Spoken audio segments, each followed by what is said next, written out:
మీ బిడ్డలను బట్టి ఏడుస్తున్నారా? వీడు బాగుపడ్డాను అనుకుంటున్నారా? యేసయ్య ఉన్నాడని తెలియదా మీకు? ఆయన రక్షకుడని ఇంకా అర్థం కావట్లేదా?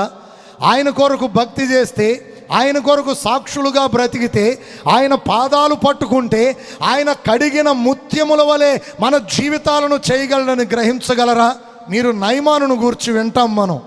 భయంకరమైనటువంటి కుష్ఠవ్యాధిగ్రస్తుడు, దేవుడు బాగు చేస్తాడనే ఆశతో ప్రవక్త దగ్గరకు వచ్చాడు. ఆయనతో ప్రవక్త అన్నాడు, 7 మార్లు యోర్దాను నదిలో మునగవయ్యా. వెళ్ళాడు. మొదట కోప్పడ్డాడు, పనివాడి ద్వారా విధేయుడయ్యాడు. వెళ్ళి 7 సార్లు మునిగి లేచేసరికి అక్కడేముందో తెలుసా? పసిపిల్ల దేహములాగా శుద్ధుడయ్యాడట. హల్లెలూయా చెప్పండి ఒకసారి. ఈ మాట నేను ఎందుకు చెప్పానంటే, మన హృదయాన్ని కూడా నూతనమైనదిగా యేసు ప్రభు చేస్తారు. పసిపిల్లవాడు హృదయం ఎట్లా ఉంటుందో